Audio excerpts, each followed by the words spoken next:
So I thought I would just divide, or we would just divide this presentation into 4 parts: who we are, what we do, how we do it, and why we do it.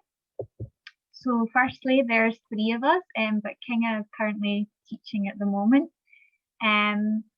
Angelique is normally based at Durham in the summer, and Kinga and I are normally based at Glasgow.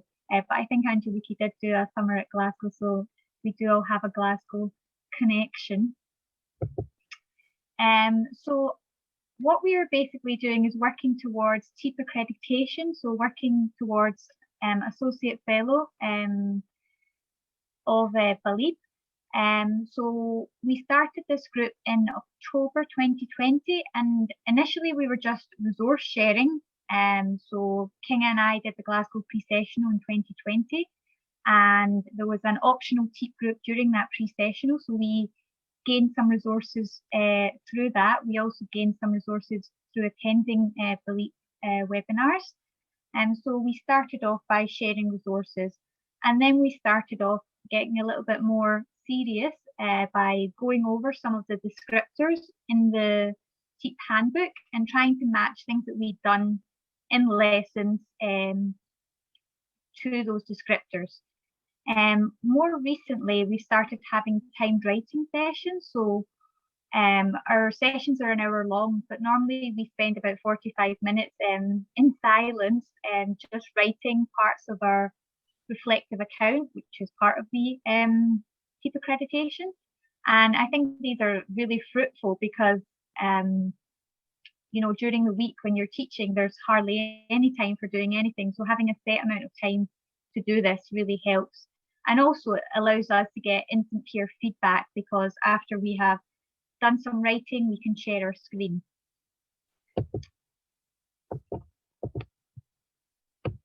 So how we do it on Zoom. It's every Wednesday, and it's mostly just the 3 of us, but twice we have invited a BALEAP mentor or assessor to our Zoom call, and we can ask more specific questions, because we don't have TEEP accreditation yet, but we're working towards it, so we can ask the mentor any questions. Why we do it? So perhaps the first point is most important. It's free. The expense is our time. However, I noticed that the last TED and the first TED webinar that there was legitimate concerns about the expense, financial expense of teacher education CPD. So we do this in our own time, and it is free. It also gives a sort of friendly peer pressure, especially with the writing sessions now, and a lot of encouragement as well, because we're working towards it together. And if you've ever looked at the TEEP handbook, I think it can look quite overwhelming. So it's really good to have that session with other teachers where you can sort of bounce ideas off each other. And for me personally, I first read about the TEEP handbook in 2019, but I didn't really do very much. But this group has made me, and I think the others, feel more motivated and committed as well. You feel more responsible because you're working with people. And I think we're hoping to submit our RAP in June this year. So hopefully that will happen. I don't know if Angelique wants to add anything. I think Caitlin has said everything. And yes, it's really helpful. I mean, if people can do this, it's not only sharing your own concerns or queries or problems. It's also about making a commitment that once a week, let's say, I will be just doing that, just focusing on the TEEP accreditation RAP and work around that. Yes, and in a way, keep pushing each other or trying to keep up with the others, since we're all very busy and we have other things. And yes, I think it's really helpful. I highly recommend it. And I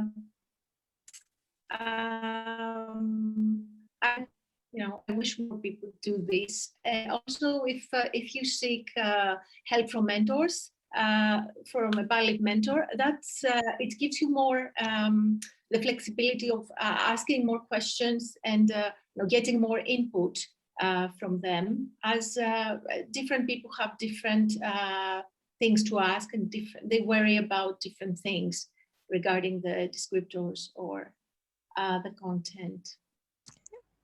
Okay, thank you. And we've got great initiatives here. Great initiative, Caitlin and Angeliki. How do you think the size of the group impacts your experience?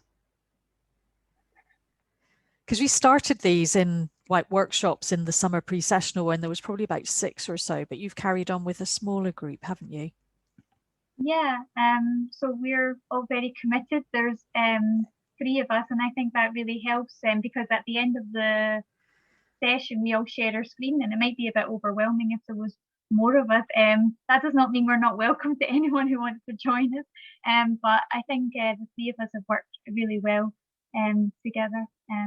I think bigger groups would be harder to organize and coordinate, you know, in terms of timing and meeting each other. Yeah, because of the time difference as well. We come from we're based in different time zones, let's say. Yeah, and we did have to change the time of our meeting due to new teaching commitments, so it might be difficult if there is numerous people. Good luck with your submissions. We attend all of Paul's webinars and as a group. I know. And then comment. Yeah, Paul's webinars are very helpful as well. Yeah, they are, aren't they? Anyone got any other questions for Angeliki and Caitlin and Kinga? I've been in similar groups, and I think some of it's just that time to meet with people, and even time to write. And I've seen you guys do it, but I know it is kind of go into a computer room or a real room and turn your camera off and write, but it's something about having other people around. I agree. That's really motivating. Okay, I'm going to hand over to Lindsay. I'm just going to put something in the chat. There was a question about other institutions and starting of how we started, which might be useful for you to start your own groups and take away in the chat. But I'm going to hand over to Lindsay now.